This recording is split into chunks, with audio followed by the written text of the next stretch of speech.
Hello student. तो हम लोग पढ़ रहे थे क्या, हम लोग पढ़ रहे थे purification methods.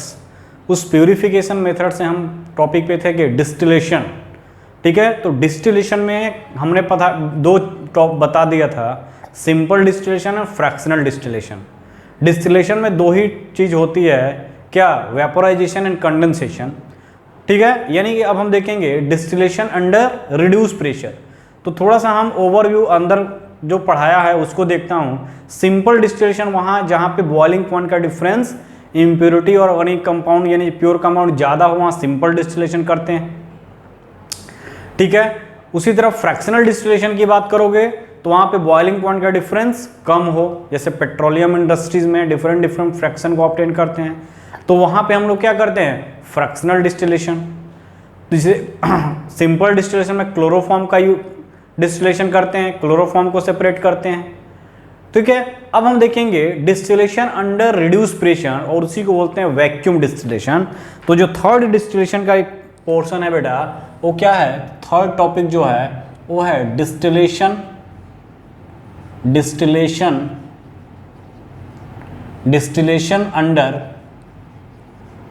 Under reduce pressure.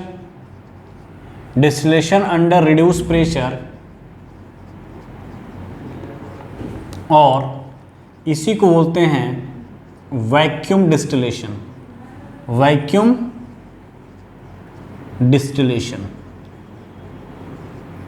ठीक है बेटा, ये होता है क्या, वैक्यूम डिस्टिलेशन और डिस्टिलेशन अंडर रिड्यूस प्रेशर।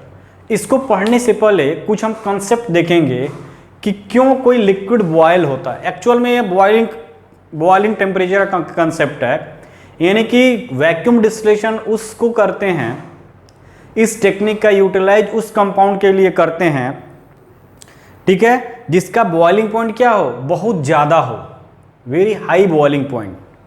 जिसका बॉइलिंग पॉइंट क्या हो, ज़्यादा हो, उस कंडीशन में करते हैं।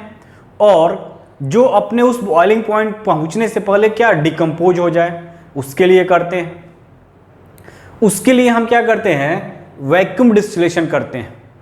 अब एक्चुअल में होता क्या है, देखो यहाँ पे बेटा, अगर हम बात करें वैक्यूम डिस्टिलेशन के लिए, तो वैक्यूम डिस्टिलेशन उस कंपाउंड के लिए करते हैं जिसका बॉइलिंग पॉइंट क्या हो, ज़्यादा हो, दूसरा हीट सेंसिटिव हो, यानी कि अपने बॉइलिंग पॉइंट पे रिच जैसे करे वो क्या करे, डिकम्पोज हो जाए। ठीक है, डिकम्पोज हो जाए तो वहां पे हम वैक्यूम डिस्टिलेशन का टेक्निक यूज करते हैं। अब देखो करते क्या है इसमें कि वैक्यूम मतलब प्रेशर को रिड्यूस करना। तो क्या रिलेशन है कि हम इस मेथड से करते हैं, यानी कि अगर हम बात करें इसका कुछ इंट्रोडक्टरी पार्ट की, तो सपोज करो मेरे पास ये बीकर है। ठीक है, इस बीकर में क्या है बेटा, वो वाटर लिया हमने। ठीक है, वाटर लिया।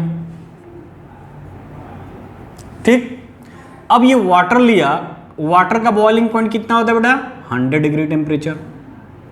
तो boiling point is that temperature at which vapour pressure of liquid is equal to external pressure और एटमॉस्फेरिक प्रेशर। यानी कि बॉइलिंग टेम्परेचर वह टेम्परेचर होता है जिस पर कोई भी लिक्विड का वेपर प्रेशर एटमॉस्फेरिक प्रेशर के बराबर हो जाए तो बॉयल होना स्टार्ट कर देता है। तो that temperature is called boiling temperature या बॉइलिंग पॉइंट। ठीक है, ये लिक्विड है, इसको हमने हीट दिया। ठीक है, इसको हम लोगों ने क्या किया, इसको हम लोगों ने हीट किया। इसका बॉइलिंग टेम्परेचर कितना है बेटा, 100 डिग्री सेंटीग्रेड। वाटर है ये, this is the water molecule H2O, 100 degree centigrade, यानी इसका बॉइलिंग टेम्परेचर कितना है, बॉइलिंग पॉइंट 100 डिग्री टेम्परेचर है। एक्चुअल में होता क्या है, this is the atmosphere, atmospheric pressure कितना होता है, 1 atm। 1 एटमॉस्फेरिक प्रेशर यानी ये किसके बराबर होता है, 760 mm Hg के बराबर होता है। 1 एटमॉस्फेयर 760 mm Hg के बराबर होता है। अब देखो 100 डिग्री टेम्परेचर हम बोल रहे हैं इसका बॉइलिंग पॉइंट है, यानी कहने का मतलब कि अगर हम इस लिक्विड को, वाटर है, वाटर को हमने क्या किया, वाटर को हमने बॉयल करना स्टार्ट किया, हीट देना स्टार्ट किया। अब हमने हीटिंग करना शुरू किया तो धीरे धीरे क्या होंगे, वाटर मॉलिक्यूल इसके पार्टिकल एक दूसरे से क्या करेंगे, कोलाइड्स करेंगे। कोलाइड करेंगे यानी इसका टेम्परेचर इंक्रीज करेगा, और जैसे जैसे टेम्परेचर मान लो 50 डिग्री टेम्परेचर गया, 50 डिग्री या 60 डिग्री टेम्परेचर गया, तो यहां पे वेपर बनने स्टार्ट हो गए। ठीक है, वेपर बनने स्टार्ट हो गए। मान लो 50 डिग्री पे जो वेपर बन रहा है वो बन रहा है 350 mmHg 50 डिग्री सेंटीग्रेड पे, और टेम्परेचर बढ़ा है 75 किए, यानी टेम्परेचर क्या हो गया, 75 डिग्री टेम्परेचर हो गया। वेपर और बनने शुरू हो गए। ठीक है, वेपर और बनना शुरू हो गया, यानी कि वेपर की बात करोगे तो वेपर ये बन रहे हैं। ठीक है, वेपर और बनने शुरू हो गए, वेपर और बन रहे हैं, और यहां पे मान लो 500 या 600 mmHg पहुंच गया। ठीक है, जैसे ही टेम्परेचर 100 डिग्री टेम्परेचर किए, 100 डिग्री हुआ, वेपर, इस वेपर का जो प्रेशर होता है बेटा, वेपर का प्रेशर, ये लिक्विड पे प्रेशर लगाएगा, इस कंटेनर पे प्रेशर लगाएगा, उसका जो प्रेशर होगा जैसे ही 100 डिग्री टेम्परेचर पहुंचा, यानी जैसे ही यहां पे 50 पे आया, 70, जैसे ही 100 डिग्री टेम्परेचर पहुंचेगा, इसका जो होगा प्रेशर 760 mmHg हो जाएगा। यानी कि इस कंटेनर में जो वेपर बना है, ये इस वेपर का वेपर प्रेशर 1 एटमॉस्फेरिक प्रेशर के बराबर हो जाएगा, तो that temperature is called boiling temperature. यानी कि जैसे देखो 600 डिग्री सेंटीग्रेड पे गया, तो इसका जो वेपर प्रेशर था इस लिक्विड का इंटरनल, ये इसको बोलते हैं internal vapour pressure become equal to external vapour pressure in atmospheric vapour pressure, तो वहां पे क्या होगा, बॉइलिंग स्टार्ट हो जाएगा। तो that temperature is called boiling temperature, that temperature is called boiling temperature. ठीक है बेटा, अब क्या कर रहे हैं, 1 एटमॉस्फेरिक यानी 760 mmHg है, यानी 100 डिग्री सेंटीग्रेड टेम्परेचर का मतलब, बॉइलिंग पॉइंट का मतलब कि 1 एटमॉस्फेरिक यानी 760 पहुंचने के लिए इसको 100 डिग्री टेम्परेचर चाहिए, तब यहां पे ये इसके बराबर हो रहा है। यानी कि 100 डिग्री सेंटीग्रेड पे at 100 degree centigrade vapour pressure यानी internal vapour pressure of liquid, internal vapour pressure of water क्या हो रहा है, equal to external vapour pressure, external pressure यानी एटमॉस्फेरिक प्रेशर क्या होगा, एटमॉस्फेरिक प्रेशर। तो that temperature is called boiling temperature. Internal vapour pressure of water का क्या हो रहा है, एक्सटर्नल वेपर प्रेशर के बराबर हो रहा है, किस पे, 100 डिग्री सेंटीग्रेड पर, यानी ये 1 एटमॉस्फेरिक कर सकते हो, 1 एटमॉस्फेयर या 760 mmHg। तो 1 एटमॉस्फेरिक वेपर प्रेशर पहुंचने में इसको 100 डिग्री टेम्परेचर दे रहे हैं, यानी कि इस पर क्या हो रहा है, इसके बराबर हो रहा है, लिक्विड बॉयल होना स्टार्ट हो जाएगा। That temperature is the boiling temperature of this compound. अब कह रहा है कि डिस्टिलेशन अंडर रिड्यूस प्रेशर, कह रहा है कि इसका यूज करते हैं किसके लिए, जिसका बॉइलिंग पॉइंट हाई हो, मान लो 290 डिग्री, 250 डिग्री, 300 डिग्री सेंटीग्रेड। तो क्या होगा, जैसे बॉइलिंग पॉइंट ज्यादा होगा, मॉलिक्यूल उस टेम्परेचर पे जाते जाते क्या हो जाएगा, डिकम्पोज हो सकता है, उस टेम्परेचर को बियर करेगा। देखो सबसे बेस्ट होता है क्या कि अगर उस टेम्परेचर पे जा रहे हो तो मॉलिक्यूल क्या करे, डिकम्पोज हो जाए। अगर डिकम्पोज हो गया तो प्यूरिफिकेशन का कोई मतलब नहीं रहा, तो हम क्या करते हैं, वैक्यूम डिस्टिलेशन। यानी जिस कंपाउंड का टेम्परेचर ज्यादा हाई हो, उस कंडीशन में हम क्या यूटिलाइज करेंगे, वैक्यूम डिस्टिलेशन। वैक्यूम डिस्टिलेशन का मतलब यह है कि हम जो एक्सटर्नल प्रेशर है बेटा, ये जो एक्सटर्नल प्रेशर है, इस एक्सटर्नल प्रेशर को ही कम कर देंगे, यानी उसके सरफेस के प्रेशर को कम कर देंगे। तो क्या होगा, 1 एटमॉस्फेयर से कम करके 500 mmHg कर दिए, 200 mmHg कर दिए तो वो कम टेम्परेचर पे ही उसको एक्वायर कर लेगा, यानी कम टेम्परेचर पे उसका वेपर क्या हो जाएगा, उस एक्सटर्नल प्रेशर के बराबर हो जाएगा।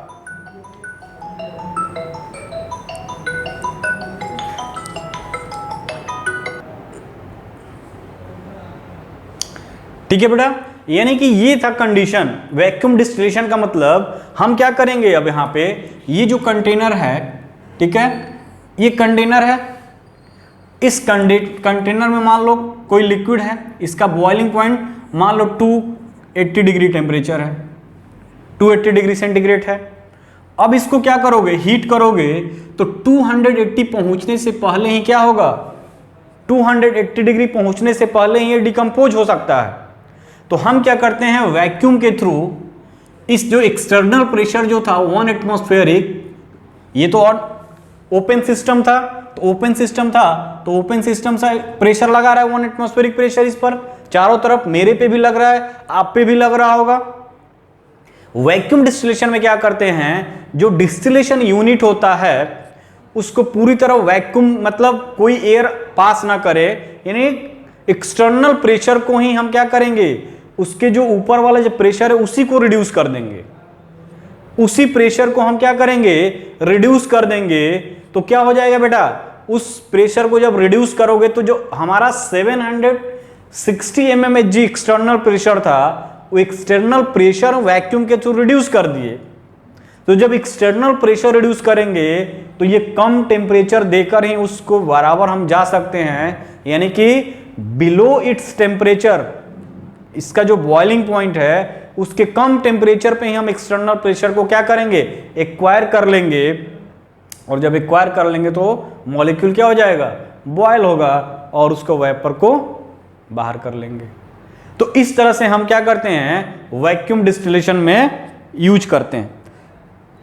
देखो इसमें करेंगे क्या बेटा, तो ये तो था कॉन्सेप्ट कि हमने वैक्यूम का यूज करके उसका पूरा एटमॉस्फेरिक प्रेशर जो 1 mmHg लग रहा, 1 एटमॉस्फेरिक लग रहा था, उसको हमने रिड्यूस कर दिया। जब रिड्यूस करेंगे तो लो टेम्परेचर पे ही उस mmHg को एक्वायर कर लेगा, और जब एक्वायर कर लेगा तो हमारा कम टेम्परेचर पे ही हमारा क्या हो जाएगा। अब देखो अगर यहाँ पे हम वैक्यूम लगा दिए, जो एक्सटर्नल प्रेशर था 1 एटमॉस्फेयर था, वैक्यूम अगर तुमने यहाँ क्रिएट कर दिया, यानी प्रेशर कम हो जाएगा, प्रेशर कम हो जाएगा तो इसका जो वेपर प्रेशर होगा वो कम टेम्परेचर पे ही उस प्रेशर को एक्वायर कर लेगा, यानी कि vapour pressure of liquid is equal to the vapour pressure of external vapour pressure, और ये क्या होगा, कम टेम्परेचर पे ही एक्वायर करेगा, मॉलिक्यूल बॉयल होना स्टार्ट कर जाएगा। ठीक है, अब देखो इसका थोड़ा देखते हैं, लिखते हैं इसमें। ये तो था थोड़ा बैकग्राउंड कि वैक्यूम का यूज क्यों करते हैं।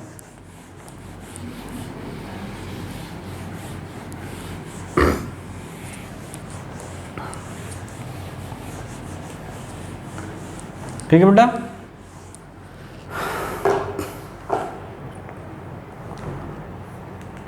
तो यहां पे लिखोगे first point, this technique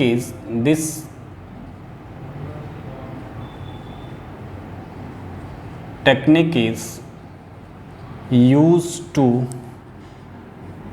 purify organic compound having high boiling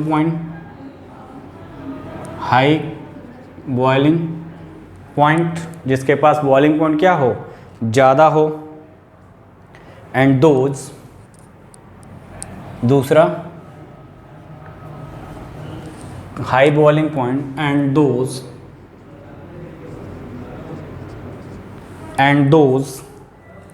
which decompose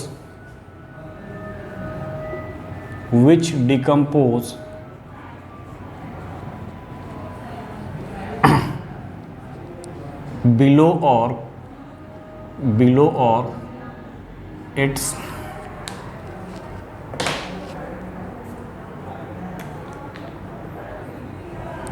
which decompose at below or normal boiling point. ठीक है, सेकेंड पॉइंट क्या लिख सकते हो? Bye reducing the vapour pressure, by reducing the pressure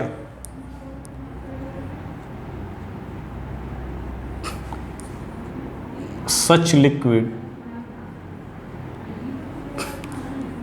boil below such liquid boil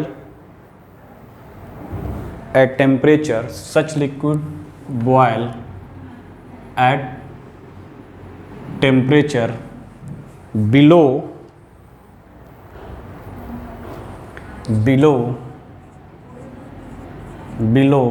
than their normal temperature, their normal boiling point, normal boiling point. ठीक है बेटा, third point क्या हो सकता है? बॉइलिंग पॉइंट, यानी boiling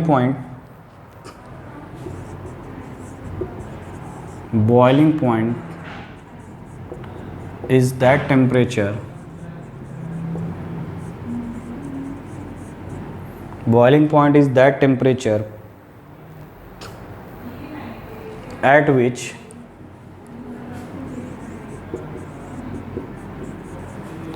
vapor pressure of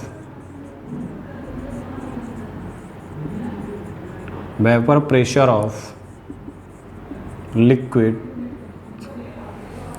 becomes equal to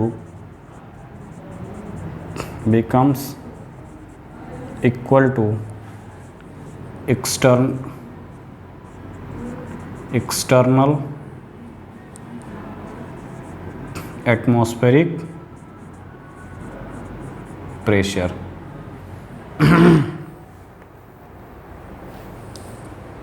becomes equal to the external atmospheric pressure। ठीक है, तो कह रहा है कि इस टेक्निक का यूज करते हैं कि जिसका बॉइलिंग पॉइंट ज़्यादा हो, and those which decompose at below और नॉर्मल बॉइलिंग पॉइंट, जो कि हीट सेंसिटिव हो, बिलो अपने नॉर्मल टेम्परेचर से डिकम्पोज कर जाए। By reducing the pressure such liquid boil at temperature below then their normal boiling point. Temperature pressure घटाते हैं, यानी हम एक्सटर्नल प्रेशर को ही कम कर देंगे तो वो कम टेम्परेचर पे बॉयल होने लगेगा, जो कि हमने प्रीवियस अभी बताया हूँ। फिर कह रहा है कि बॉइलिंग पॉइंट क्या होता है? Boiling point is that temperature at which vapour pressure of liquid becomes equal to external atmospheric pressure, यानी 1 एटमॉस्फेरिक प्रेशर के यानी 760 mmHg के बराबर हो जाएगा उस किसी भी लिक्विड का वेपर प्रेशर, तो उस टेम्परेचर पे वो बॉयल होना शुरू होगा, और that temperature is known as boiling point of this particular liquid. ठीक है बेटा, अब देखो इसका जो सेटअप है वो क्या होता है, यानी कि इसका सेटअप कैसे हम देखते हैं। तो देखो यहाँ पे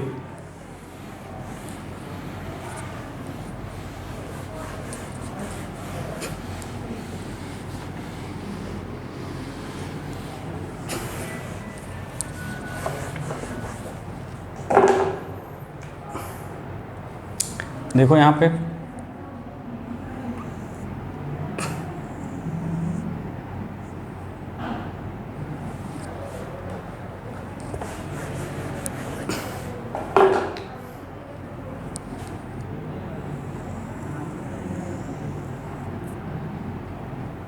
ये है बेटा राउंड बॉटल फ्लास्क।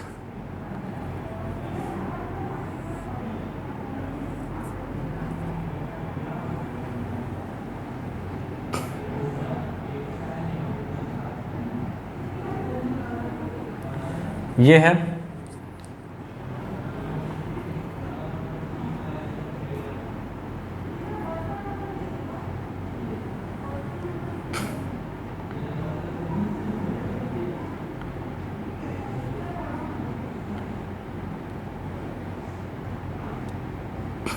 ये, ठीक है बेटा।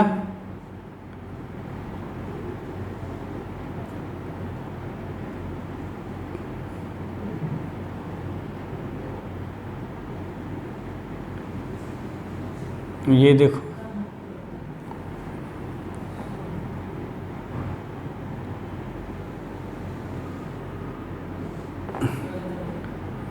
ठीक है, ये यहाँ पे स्टैंड लगा रहता,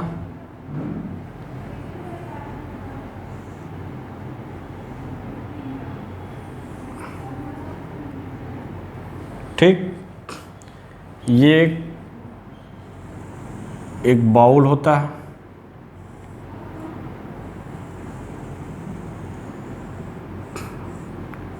इसमें बाउल में लिक्विड होता है, ऑयल होता है जिसका टेम्परेचर, बॉइलिंग टेम्परेचर बहुत ज़्यादा होता है, ठीक है। ये क्या होगा, ये स्टैंड पे लगा रहेगा, यानी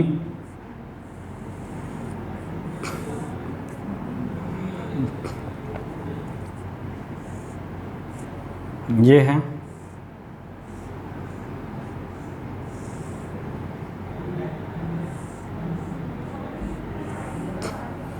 ठीक है। ये है, देखो बेटा,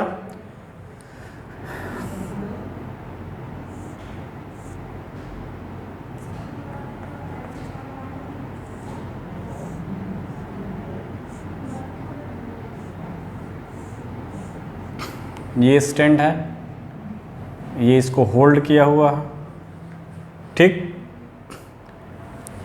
ये इसको क्लैंप किया हुआ है यहाँ पे एक कैपिलरी ट्यूब यहाँ पे डाले रहते हैं,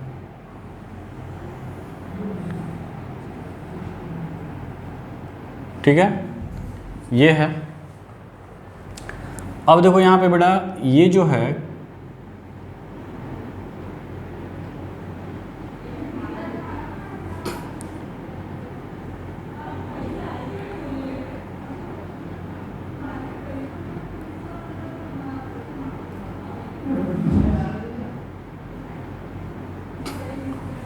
ठीक, ये कंडीशन है।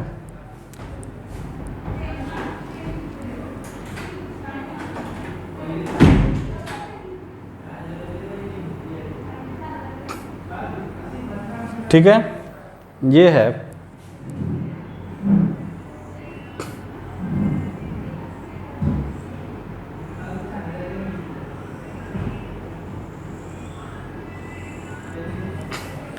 ये है,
ठीक है बेटा।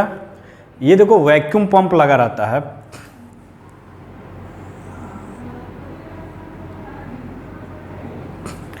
ये वैक्यूम पंप है, ठीक है। This is the condenser,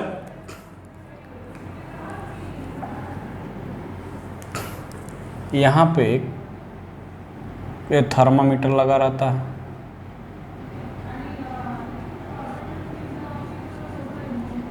thermometer है। ये देखो, यहाँ इसका स्टैंड है,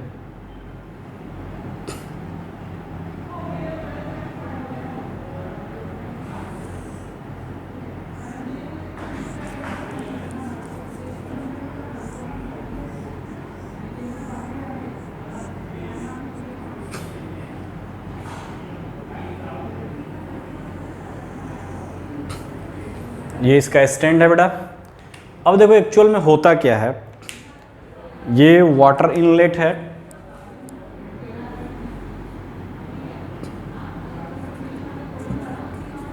वाटर इनलेट, ये जो बात करोगे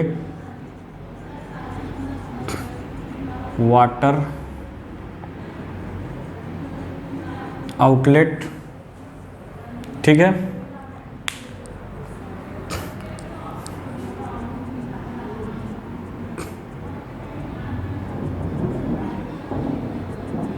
ठीक है, ये है जो कि इम्प्योरिटी है।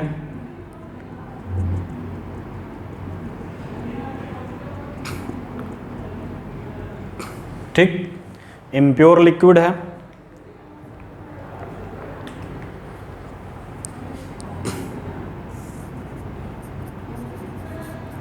इम्प्योर ऑर्गेनिक कंपाउंड, ठीक है बेटा। अब क्या करते हैं यहाँ पे हीटिंग एलिमेंट है,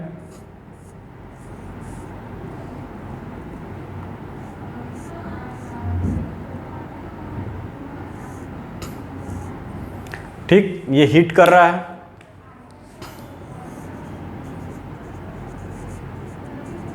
हीटिंग बर्नर, ठीक। ये तुम्हारा आरबी है, राउंड वाटर फ्लास्क है, कंडेंसर के साथ। अब देखो करते क्या हैं, ये एक्सपेरिमेंटल सेटअप है। एक्सपेरिमेंटल सेटअप है, सपोज करो इम्प्योर ऑर्गेनिक कंपाउंड है, ठीक है, इम्प्योर ऑर्गेनिक कंपाउंड है, और इस इम्प्योर ऑर्गेनिक कंपाउंड में मान लो ये A और प्लस B है, ठीक है। ए जो है वो प्योर है और बी इम्प्योर है। इसका बॉइलिंग पॉइंट क्या है बेटा? हाई है, high boiling point, high boiling point है, यानी कि ये अपने बॉइलिंग पॉइंट पे डिकम्पोज हो जा रहा है। अब अपने बॉइलिंग पॉइंट पे अगर ये डिकम्पोज हो रहा है तो चीज़ों को समझिए क्या होगा। अब हम इसको क्या करेंगे? हीट करेंगे। मान लो इसका बॉइलिंग पॉइंट 290 डिग्री है, 290 डिग्री सेंटीग्रेड। इसका बॉइलिंग पॉइंट 290 डिग्री सेंटीग्रेड है। अब हम इसको क्या कर रहे हैं बेटा? प्यूरिफिकेशन कर रहे हैं under steam distillation. Boiling point ज़्यादा, अपने बॉइलिंग पॉइंट पे जाने पे ये कंपाउंड डिकम्पोज होगा, हो सकता है, तो हम क्या यूज करेंगे? वैक्यूम डिस्टिलेशन मेथड को अप्लाई करेंगे। ठीक है, इसमें करेंगे क्या कि हम कंपाउंड्स को लेंगे और ये एक सेटअप होता है, उसमें हमने फिक्स कर दिया।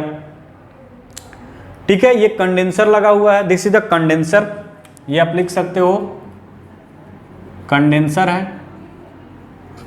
ठीक, ये जो है ये मैनोमीटर है जो प्रेशर को मेजर करता है। क्या है बेटा? मैनोमीटर, मैनोमीटर ये क्या करता है? प्रेशर को मेजर करता है। और this is the vacuum pump, vacuum pump. ठीक, अब देखो करते क्या हैं, ये जो है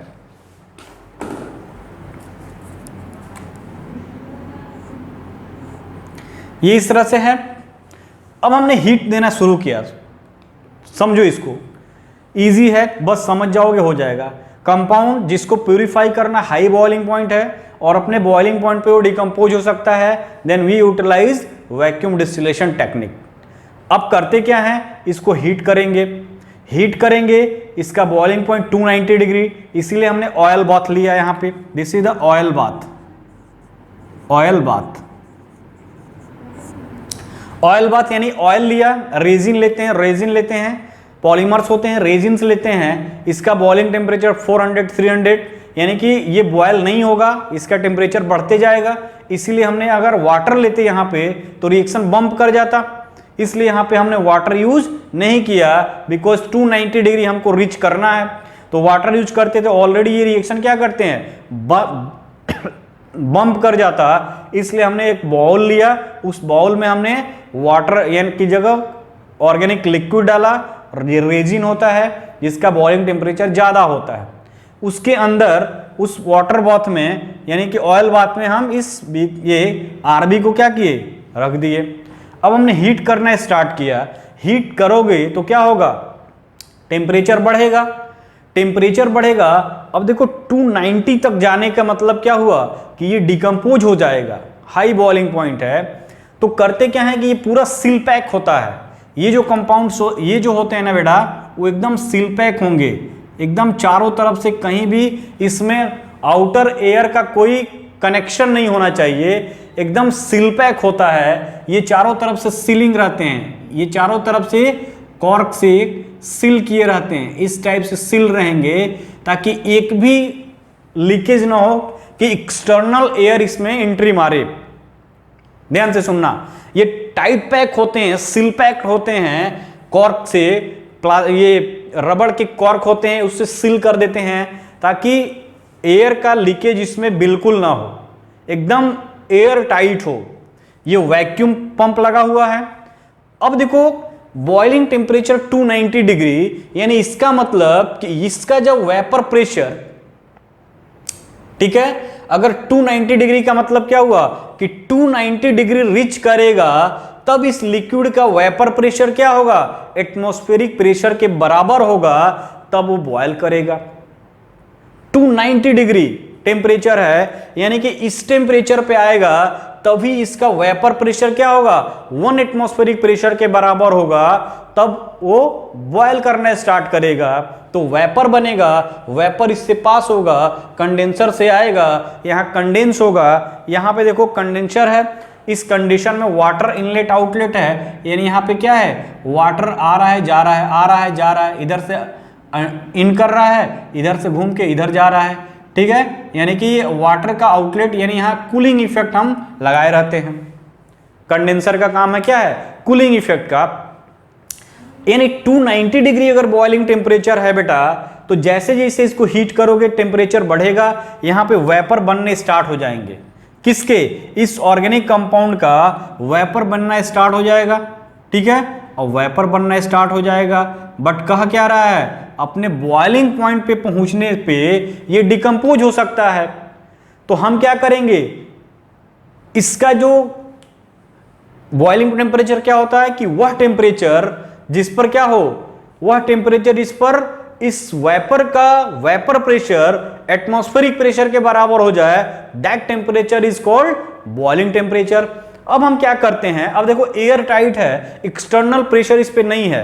अगर ये ओपन सिस्टम रहता तो ये एक्सटर्नल प्रेशर हमको क्या 1 एटमॉस्फेरिक है, 1 atm रहता, यानी 760 mmHg रहता कि नहीं। तो ये ओपन सिस्टम नहीं है, क्लोज है, एयर टाइट है, और हमने वैक्यूम का यूज किया है। तो वैक्यूम का यूज करोगे, यानी ये क्या कर रहा है, प्रेशर को कम कर रहा है, यानी कि इसका जो एक्सटर्नल प्रेशर होगा यही तो होगा, ये इसके अंदर का प्रेशर, इसके सरफेस का प्रेशर। अब उस सरफेस का प्रेशर ही 760 mmHg था, हमने इसको रिड्यूस करके क्या कर दिया, मान लो 100 mmHg कर दिया। जब हम उसका एक्सटर्नल प्रेशर 100 mmHg कर देंगे तो ये जो वेपर अगर आ जाएगा उसका अगर प्रेशर 100 mmHg कब होगा, 290 से पहले ही हो जाएगा, 180 पे हो जाएगा, 150 पे हो जाएगा, होगा कि नहीं। जब 190 या 180 पे हो जाएगा, यानी कि अपने ये बॉइलिंग पॉइंट से पहुंचने से पहले ही इसका जो वेपर प्रेशर होगा वो एक्सटर्नल प्रेशर इसके सरफेस के प्रेशर के बराबर हो जाएगा और मॉलिक्यूल बॉयल होने लगेगा। और जब बॉयल होगा तो क्या होगा बेटा, वेपर बनेगा, और ये वेपर क्या होगा, ये वेपर इधर आएगा, यहां से पास करेगा, इधर से पास करेगा, और यहां से पास करेगा। जब यहां से पास करेगा तो क्या होगा, एयर है, गर्म एयर है, अब क्या होगा, वाटर है, तो इसको कूल करेगा, और जब कूल करेगा तो ये वेपर जो होगा वो किस में कन्वर्ट हो जाने लगेगा, यहाँ आके ये लिक्विड में कन्वर्ट हो जाएगा, ये हमको लिक्विड मिल जाएगा। यानी यहाँ पे क्या हो गया, ए आ गया और बी इसी में एज इट इज पड़ा हुआ है। तो कहने का मतलब कि वैक्यूम का काम क्या है, vacuum reduce the surface pressure of this molecule, यानी कि सरफेस प्रेशर को ही घटा दिया वैक्यूम। और कितना घटाएंगे वो हम यहाँ मैनोमीटर में मेजर करेंगे। मान लो हमने प्रेशर 290 डिग्री है, इसका वैक्यूम 1 एटमॉस्फेरिक प्रेशर यानी 760 mmHg होता है। हम क्या किए, 100 कर दिए, सेट कर दिए। वैक्यूम से हमने इस पूरे एक्सटर्नल प्रेशर को 100 mmHg कर दिया। तो ये 100 mmHg क्या हो जाएगा, 100 डिग्री सेंटीग्रेड पे ही 100 mmHg एक्वायर कर लेगा, ठीक है। यानी कि कंसेप्ट ये है कि अगर हम मान लो ये है कंपाउंड, ठीक है, इसका हमने टेम्परेचर सेट किया 290 डिग्री, इसका बॉइलिंग पॉइंट है, ठीक, एक्सटर्नल प्रेशर 1 एटमॉस्फेयर था। अब हमने क्या किया, इस एक्सटर्नल प्रेशर को ही रिड्यूस कर दिया, इस एक्सटर्नल प्रेशर को ही, ये जो एक्सटर्नल प्रेशर था बेटा, एक्सटर्नल प्रेशर को हम क्या कर दिए 1 एटमॉस्फेरिक से करके 1 एटमॉस्फेयर यानी 760 mmHg था, 60 mmHg से हमने 100 mmHg कर दिया, 100 mmHg कर दिया। तो 290 के पहले ही यानी कि ये क्या करेगा 150 डिग्री सेंटीग्रेड पे ही ये 100 mmHg को एक्वायर कर लेगा। तो कम टेम्परेचर पे ही उसका जो वेपर प्रेशर होगा वो 100 mmHg को एक्वायर कर लेगा, यानी वही क्या होगा उसका एक्सटर्नल प्रेशर उस कंडीशन में, ठीक है। तो जो वेपर प्रेशर ऑफ लिक्विड का एक्सटर्नल प्रेशर के बराबर हो जाएगा, वो बॉयल करना स्टार्ट कर देगा और वही क्या हो जाएगा उसका बॉइलिंग टेम्परेचर। यानी हम उसको 290 रीच करने से पहले ही उसका प्रेशर कम करके क्या किए, उसको बॉयल करा दिए, वेपर फेज में कन्वर्ट कर दिए। यानी प्रेशर कम करोगे बेटा तो बॉइलिंग का टेम्परेचर भी क्या होगा कम हो जाएगा। यदि तुमने एक्सटर्नल प्रेशर को ही रिड्यूस कर दिया तो वैक्यूम की क्या रोल है, वैक्यूम प्रेशर यानी vacuum pump reduce the external pressure of this experimental setup. इस एक्सपेरिमेंटल सेटअप का जो वेपर प्रेशर है यानी एक्सटर्नल प्रेशर है उसको रिड्यूस कर दिया। जो एक्सटर्नल प्रेशर 760 mmHg था यानी 1 एटमॉस्फेरिक प्रेशर था, उसको क्या किया 0.5 एटमॉस्फेरिक कर दिया या 0.2 एटमॉस्फेरिक कर दिया, यानी कितना कर दिया मान लो 100 mmHg कर दिया। तो इस पूरे सेटअप का जो एक्सटर्नल प्रेशर था उस वैक्यूम के थ्रू हमने क्या किया एयर टाइट कर दिया, वैक्यूम के थ्रू इसका प्रेशर डाउन कर दिया। जब प्रेशर डाउन करेंगे तो एक्सटर्नल प्रेशर 100 हो गया, तो 100 हो गया तो 290 डिग्री रिच करने से पहले ही क्या हो जाएगा ये 100 mmHg इसका वेपर एक्वायर कर लेगा और ये बॉयल है ना स्टार्ट कर जाएगा। तो this concept is utilised in vacuum distillation. और इसी पे इस बार जेईई मेंस में क्वेश्चन आया था कि किसके लिए करते हैं, तो इस मेथड का यूज करते हैं किसके लिए, ग्लिसरॉल या ग्लिसरीन का रिमूव करते हैं किससे, सोप इंडस्ट्रीज से। जो सोप इंडस्ट्रीज है जहां साबुन बनता है, सपोनिफिकेशन रिएक्शन होता है, वहां पे स्पेंटलाइन से ग्लिसरीन को बाहर करते हैं, उसी को हम किसके थ्रू, सिंपल यानी वैक्यूम डिस्टिलेशन से। बिकॉज ग्लिसरीन का बॉइलिंग पॉइंट 290 डिग्री टेम्परेचर होता है, 290 डिग्री सेंटीग्रेड होता है, हाई टेम्परेचर है, डिकम्पोज हो सकता है, इसलिए ग्लिसरीन का रिमूवल करते हैं इस मेथड से। तो ये था बेटा क्या, ये था हमारा क्या वैक्यूम डिस्टिलेशन, यानी कि वैक्यूम के थ्रू एक्सटर्नल प्रेशर को रिड्यूस करेंगे, एक्सटर्नल प्रेशर रिड्यूस होगा, इसका जो बॉइलिंग टेम्परेचर जो होगा वो भी कम हो जाएगा, यानी उसके स्टैंडर्ड बॉइलिंग टेम्परेचर पहुंचने से पहले ही उसका वेपर प्रेशर क्या हो जाएगा, एक्सटर्नल प्रेशर के बराबर हो जाएगा और प्योर लिक्विड हमको इसमें आ जाएगा। तो ये था क्या वैक्यूम डिस्टिलेशन, ठीक है। यानी इसका एग्जांपल लिख लो, glycerol can be separated from, यहां पे लिख सकते हो एग्जांपल, ग्लिसरॉल और इसी को ग्लिसरीन भी बोलते हैं, glycerine can be separated from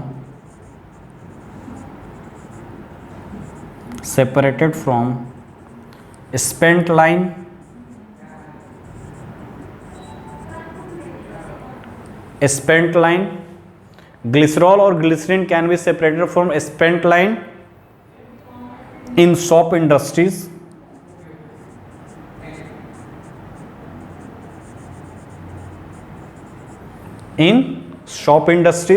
यानी शॉप इंडस्ट्री की बात करोगे तो ग्लिसरॉल का सेपरेशन करते हैं। और जेईई मेंस में यही पूछा है कि ग्लिसरॉल यानी कि वैक्यूम डिस्टिलेशन टेक्निक की यूज फॉर सेपरेशन तो ये भी ऑप्शन में दिया हुआ था, तो ये क्या है, करेक्ट होगा।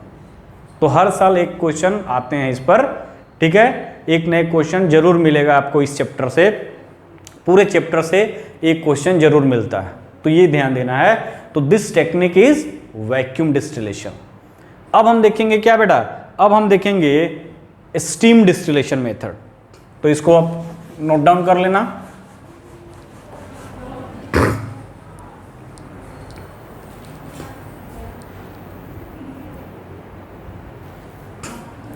ठीक है, अब हम देखेंगे स्टीम डिस्टिलेशन के बारे में।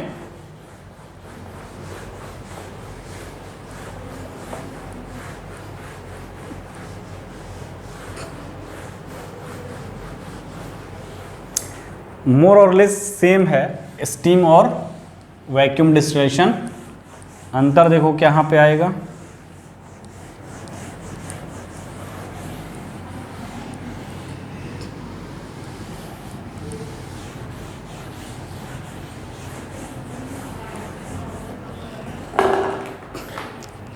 फोर्थ जो टेक्निक है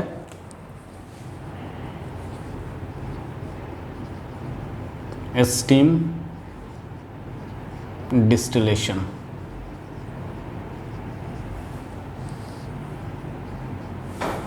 ठीक है, स्टीम डिस्टिलेशन की बात करोगे,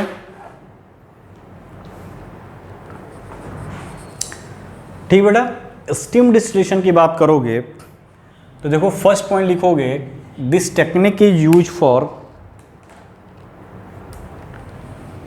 या it is used for steam volatile organic compound, steam volatile organic compound, ठीक है, which are insoluble in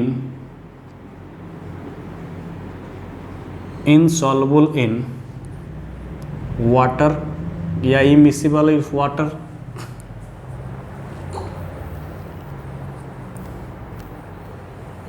second point क्या लिख सकते हो, it is use for steam volatile organic compound,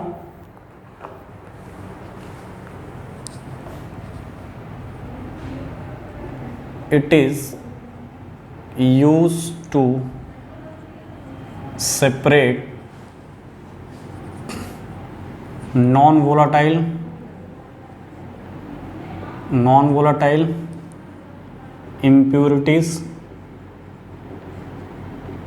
impurities from steam volatile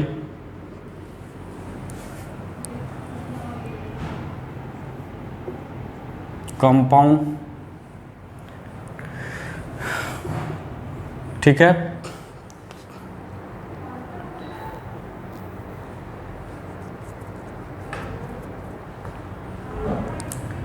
this technique is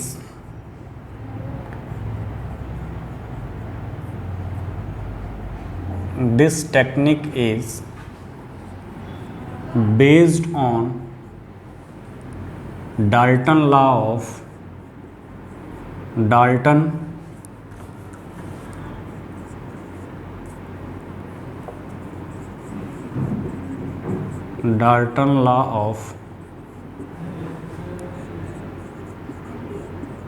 partial pressure. ठीक है, Dalton law of partial pressure क्या बोलता है यहाँ पे कि टोटल प्रेशर, यहाँ पे बोलता है कि टोटल प्रेशर जो होगा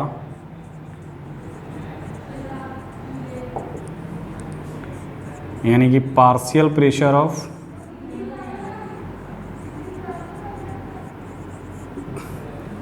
कंपोनेंट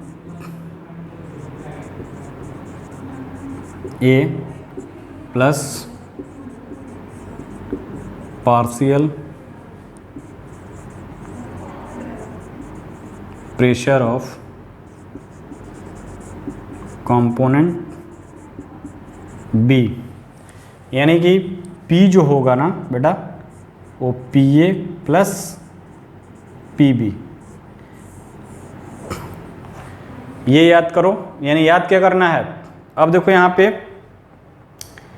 बोलता है क्या कि स्टीम डिस्टिलेशन उसके लिए करते हैं, ठीक है, जिसके लिए क्या स्टीम वोलाटाइल हो, organic compound which are insoluble in water, जो कि वाटर में क्या हो, इनसॉल्युबल हो। दूसरा क्या रहा है कि सेपरेट करते हैं non volatile impurities from steam volatile compounds. यानी कि कहने का मतलब ये है, ओवरव्यू ये है कि उसके लिए यूज करेंगे कि जो कंपाउंड क्या हो, स्टीम वोलाटाइल हो, और जो इंप्योरिटी हो वो नॉन वोलाटाइल हो। थर्ड पॉइंट कर रहा है कि यह टेक्निक किस पर है, Dalton law of partial pressure. Dalton law of partial pressure क्या करता है कि total pressure is equal to partial pressure of component A, यानी पार्शियल प्रेशर एक कंपोनेंट का और partial pressure of component B. अगर एक मिक्सचर है तो यानी मान लो उसमें दो हैं, तो दोनों का जो पार्शियल प्रेशर इसके जब बराबर होगा तो उसको बोलेंगे टोटल प्रेशर। तो total pressure is equal to partial pressure of component A plus partial pressure of component B. इसी बेसिस पे ये टेक्निक बेस्ड है। अब ये है क्या, इसको हम देखेंगे, ठीक है, इसको हम देखेंगे। इतना पहले छापो, फिर हम इसका डायग्राम बनाते हैं, उससे क्लियर कट फंडा आएगा हमको, ठीक है। ये बात छाप लो इसको फटक से, ओके। छोटे छोटे क्वेश्चन आते हैं, बहुत ही सिंपल क्वेश्चन आते हैं, बहुत ही इजी क्वेश्चन आते हैं, कुछ टफ नहीं आता है। बस आपको थोड़ा क्या रखना है, इसका एग्जाम्पल याद रखना है कि कौन किस में यूज किया जाता है। बाकी तो बहुत इजी है, सब सेपरेशन टेक्निक, डिस्टिलेशन में मोर और लेस सब सेम है, थोड़ा बहुत डिफरेंसेस हैं, ठीक है। स्टीम डिस्टिलेशन थोड़ा अच्छा इसका वो है, देखो क्या है बेटा,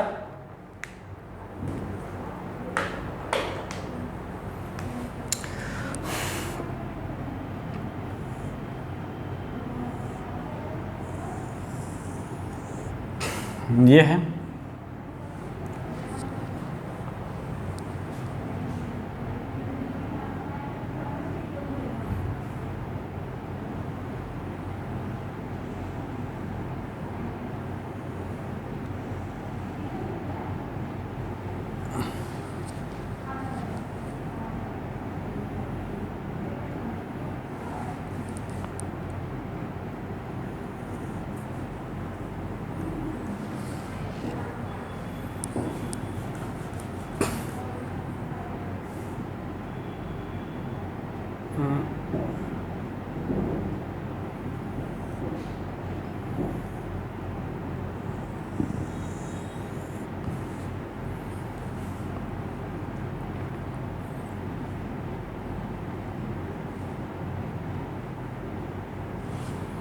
ठीक, ये है।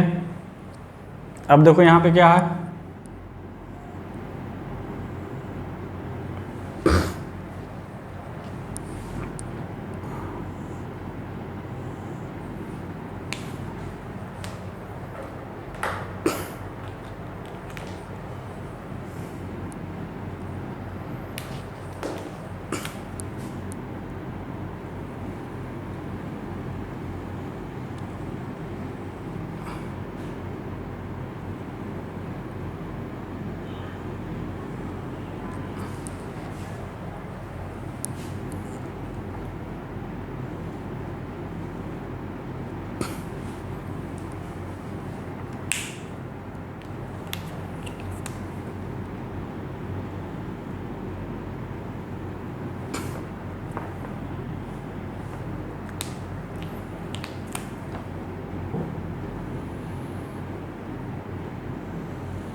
ये देखो ये है,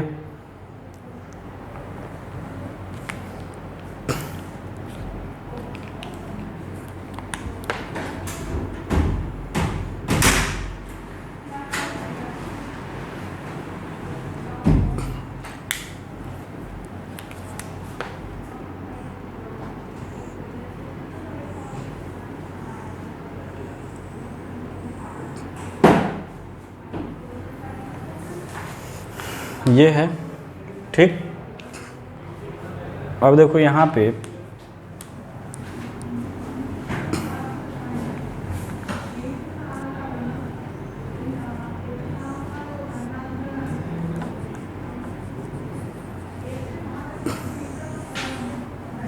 ये बाउल है,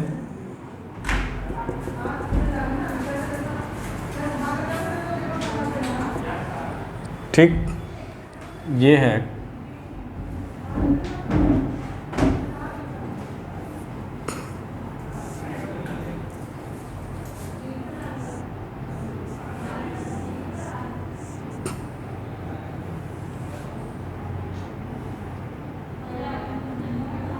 ये क्लैंप किया हुआ है। तो देखो बेटा ये क्या है, एक्सपेरिमेंटल सेटअप है किसका, स्टीम डिस्टिलेशन का। यानी कहने का मतलब क्या है कि हमने स्टीम का यूज किया है। यानी अभी मैं बताया कि स्टीम वोलाटाइल हमारा क्या होना चाहिए, ऑर्गेनिक कंपाउंड। तो this is the impure liquid जिसको हमको प्यूरिफाई करना है, ठीक है। यहाँ पे देखो हीटिंग बर्नर, यहाँ हीटिंग एलिमेंट यूज करते हैं।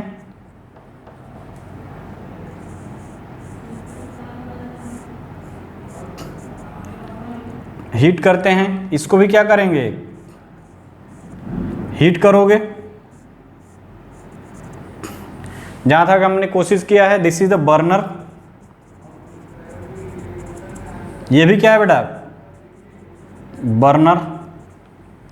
अब देखो क्या है कि इसको थोड़ा इधर लिखते हैं, यानी कि हम समझते हैं यहां पे हमारा ये क्या है, इम्प्योर लिक्विड है, ठीक है। इम्प्योर लिक्विड है जो कि स्टीम वोलाटाइल है। स्टीम वोलाटाइल का मतलब कि स्टीम के साथ मिक्स हो जा रहा है, स्टीम वोलाटाइल होगा। तो हमने क्या किया कि इसको भी हीट करना स्टार्ट किया। ये वाटर है, वाटर को भी हीट किए, तो इससे जो स्टीम जनरेट हुआ, इससे जो स्टीम जनरेट हुआ वो स्टीम हम इधर से एंट्री कराए अंदर। अब यहां पे देखोगे तो ये क्या हुआ, स्टीम आया इस वाटर से, ये स्टीम आया और इसको भी हीट कर रहे हैं तो इसका भी स्टीम बन रहा होगा, यानी दोनों मिक्स हो गए। जब दोनों मिक्स हो गए तो क्या होगा, जब दोनों एक दूसरे से स्टीम वोलाटाइल, स्टीम वोलाटाइल का मतलब कि स्टीम वोलाटाइल ऑर्गेनिक कंपाउंड है, इसका स्टीम और इसका स्टीम आया, मिक्स हो गया। तो पार्शियल प्रेशर यानी कि वेपर प्रेशर ऑफ स्टीम इस वाटर का और वेपर प्रेशर ऑफ इसका, दोनों मिक्स हो गए जो कि एक्सटर्नल प्रेशर के बराबर हो जाएंगे। और वही जब बराबर हो जाएंगे तो ये क्या होगा, ये इधर से मूव करना स्टार्ट करेगा, यानी ये बॉयल करना स्टार्ट करेगा। और जो प्योर लिक्विड है, ठीक है, इसका जो स्टीम है, अब दोनों मिक्स हो गए, यानी कि इसमें दोनों का स्टीम है तो ये इधर से पास करेगा, ठीक है। और जब पास करेगा तो कंडेंसर से आएगा, तो हमको जो क्या होगा, मान लो इसमें क्या है, ए और बी, इम्प्योर है ये ए और बी,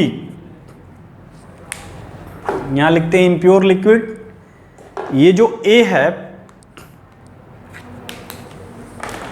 ये देखो ये ए जो है वो क्या है, प्योर है, और बी जो है वो क्या है बेटा, बी जो है वो इम्प्योर है।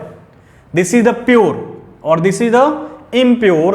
अब क्या होगा, देखो यहां से स्टीम का वेपर आया, ये भी बॉयल हो रहा है, यानी इस पर भी टेम्परेचर बढ़ा रहे हैं तो ये भी बॉयल होना शुरू करेगा। बॉयल नहीं, इसमें भी वेपर बनेगा, दोनों का वेपर मिक्स हो जाएगा क्योंकि ये स्टीम वोलाटाइल है। अब मिक्स होगा तो ये ए का जो प्योर वेपर है वो इस फॉर्म में आएगा और यहां से क्या होगा, ये इस तरह से आकर क्या होगा, यहां पे इकट्ठा होने लगेगा। और जब ये इकट्ठा होने लगेगा तो लिक्विड फॉर्म में आएगा, ठीक है, ऑर्गेनिक कंपाउंड। और ऑर्गेनिक कंपाउंड क्या है, वाटर इनसॉल्युबल है, तो वेपर क्या हुआ, वाटर में कन्वर्ट हुआ। किस ऑर्गेनिक कंपाउंड का वेपर वाटर में कन्वर्ट होगा, यानी कि लिक्विड में कन्वर्ट होगा। और लिक्विड में कन्वर्ट होगा तो उसको डिस्टिलेशन मेथड से, यानी इसको हम सेपरेट करेंगे, किससे, सेपरेटिंग फनल से हम उसको सेपरेट आउट कर लेंगे। कहने का मतलब मेरा ये था बेटा, यहां पे सपोज करो बॉइलिंग पॉइंट स्टीम वोलाटाइल है, स्टीम वोलाटाइल है, ठीक है, यानी कि स्टीम वोलाटाइल है कंपाउंड, हमारा कंपाउंड स्टीम वोलाटाइल है, हम क्या किए, यहां से इसको हीट करना शुरू किए, यहां थोड़ा समझो, हीट करना शुरू किए, ठीक। इसका जो 1 एटमॉस्फेरिक हमको रीच करना है, 1 एटमॉस्फेरिक यानी 760 mm Hg हमको एक्वायर करना है, 760 mm Hg हमको एक्वायर करना है, तभी हमारा एक्सटर्नल प्रेशर क्या होगा, इंटरनल प्रेशर के बराबर होगा। यानी इंटरनल प्रेशर हमको 760 mm Hg करना है। सपोज करो इसका बॉइलिंग पॉइंट क्या है, ज्यादा है, इस कंपाउंड का बॉइलिंग पॉइंट ज्यादा है, ठीक। तो बॉइलिंग पॉइंट अगर ज्यादा होगा तो ये डिकम्पोज हो जाएगा उस टेम्परेचर पे, तो हम क्या करेंगे, कम। तो मान लो हमने इसको 100 डिग्री सेंटीग्रेड पे, तो ये क्या किया, ये वेपर जनरेट होना शुरू हो गया। जब इसको हमने 100 डिग्री टेम्परेचर दिया तो इस वेपर बनना शुरू हो गया। मान लो ये वेपर क्या था, ये जो वेपर था वो मान लो 350 mm Hg था, 350 mm Hg था हीट के थ्रू। फिर हमने एक्सटर्नल वेपर दिया, इसमें एक्सटर्नल वेपर दिया, ठीक है। तो एक्सटर्नल वेपर दिया, मान लो हमने एक्सटर्नल वेपर क्या किया, ये मान लो 500 था, तो एक्सटर्नल वेपर हमने मान लो यहां पे 260 mm Hg था, तो यहां पे हमने 500 mm Hg क्या किया,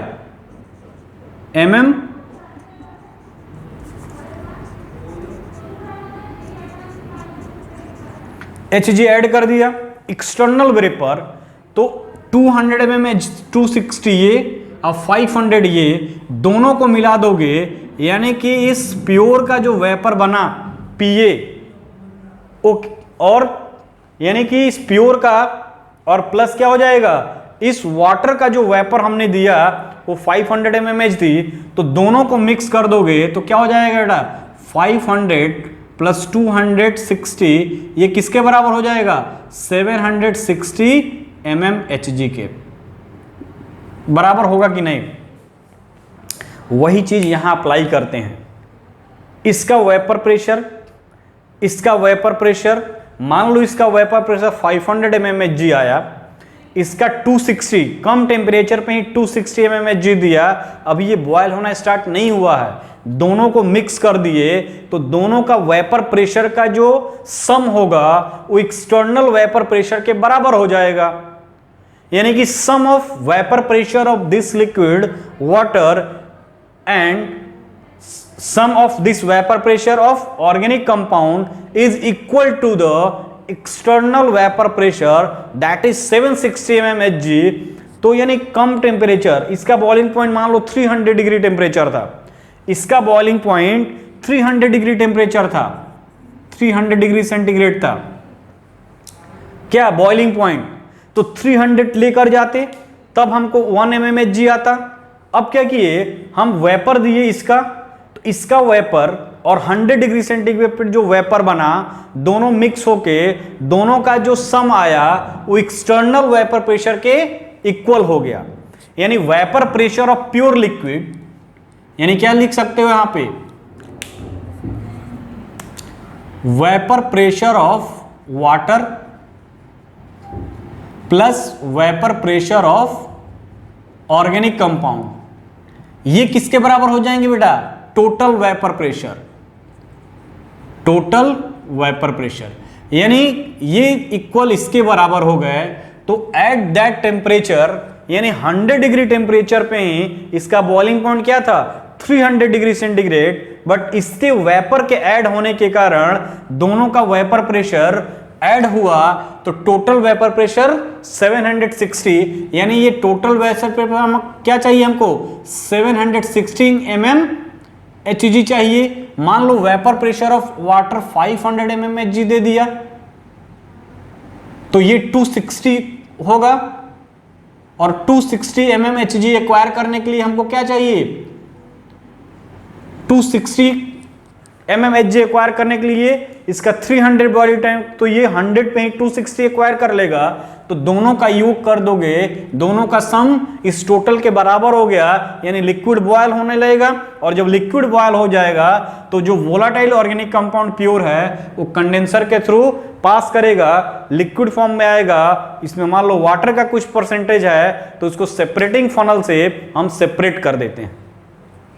तो तुम इस पे लिख सकते हो क्या यहां पे बेटा, P जो होगा टोटल प्रेशर जो होगा वेपर प्रेशर ऑफ A, यानी कि किसका, प्योर लिक्विड का, plus vapour pressure of B, मान लो यहां की वाटर का प्लस PA का, vapour pressure of water plus vapour pressure of pure liquid, यानी कि PA क्या हो जाएगा बेटा, PA जो होगा वो P माइनस PW PA, यानी कि वेपर प्रेशर ऑर्गेनिक कंपाउंड का हमेशा कम होगा किससे, टोटल वेपर प्रेशर से। जब इस टोटल से वाटर का घटा रहे हो तब इसके इक्वल आ रहा है, यानी इसका क्या होगा, ये ज्यादा होगा, यानी कि PA is less than P, PA is less than P, तभी वो क्या होगा, बॉयल होगा।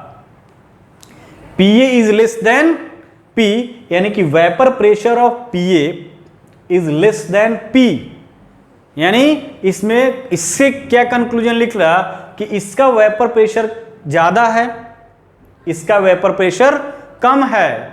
किसका, इस लिक्विड का जो ऑर्गेनिक कंपाउंड है उसका वेपर प्रेशर कम है। हम बाहर से स्टीम जनरेट करके दे रहे हैं, बाहर से वेपर प्रेशर उसको दे रहे हैं, तब उसके इक्वल होके हमारा क्या हो रहा है, बराबर हो रहा है, तब वो बॉयल हो रहा है। तो this technique is based on Dalton law of partial pressure. ठीक है बेटा, द अमाउंट ऑफ सबस्टेंस, ठीक है, तो ये है हमारा कंसेप्ट, यानी कि vapour pressure of pure organic liquid is always less than the pure vapour pressure, यानी कि वेपर प्रेशर ऑफ एटमॉस्फेयर, यानी कि प्योर से क्या होगा, कम होगा, एक्सटर्नल प्रेशर से इसका वेपर प्रेशर हमेशा कम होगा, बिकॉज इसके एडिशन से ये इसको एक्वायर कर रहा है। तो इसका बेनिफिट क्या हुआ कि हमको 300 डिग्री टेम्परेचर बढ़ने से पहले ही हमको क्या मिला, ये बॉयल होना, यानी इसका वेपर प्रेशर एटमॉस्फेरिक प्रेशर के बराबर हो गया, यानी कम टेम्परेचर पे ही इसको हम यहां आया। ये वाटर में इमिसिबल होगा, मान लो कुछ वाटर का वेपर है तो वाटर भी आएगा यहाँ पे, तो कम होगा, यानी वाटर में इमिसिबल होगा, हम उसको सेपरेटिंग फनल से सॉल्वेंट एक्सट्रैक्शन से सेपरेट आउट कर लेंगे। तो ये है क्या, ये है मेथड किसके लिए, वैक्यूम यानी स्टीम डिस्टिलेशन के लिए। अब एक रिलेशन आता है, तो इसको हटाते हैं।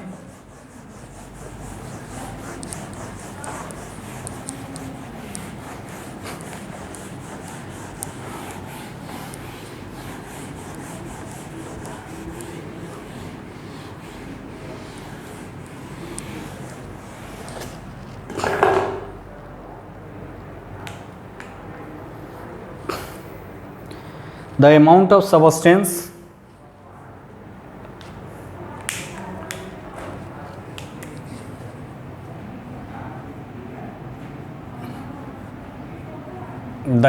of substance that is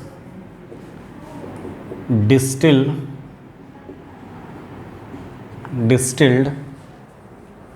over is given by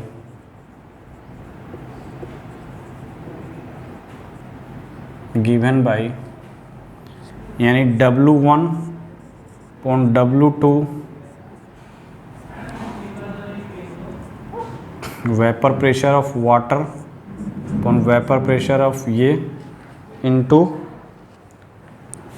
18 into molecular weight of A।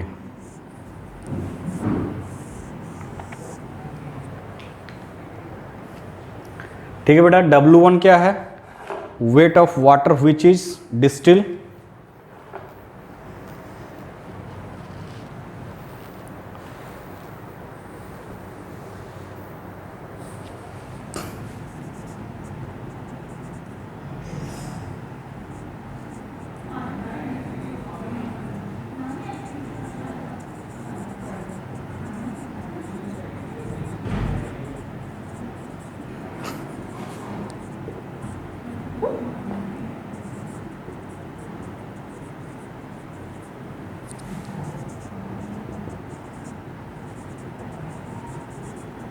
weight of organic compound,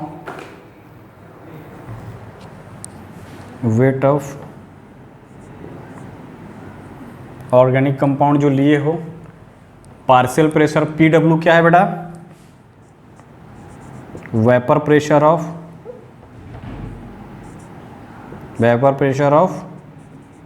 water, PA क्या है, vapour pressure of organic compound, 18 molecular mass है वाटर का, और MA क्या है, molecular mass of organic compound. तो ये तुम निकाल सकते हो कितना डिस्टिलेशन हुआ, ये रिलेशन है, ठीक है। अब इसको यूज किसके लिए करते हैं, एनिलीन वाटर मिक्सचर को सेपरेट आउट करने के लिए। This method is utilized to separate aniline water mixture. Example क्या हो जाएगा बेटा, एग्जाम्पल में लिखोगे aniline water mixture is separated by this method.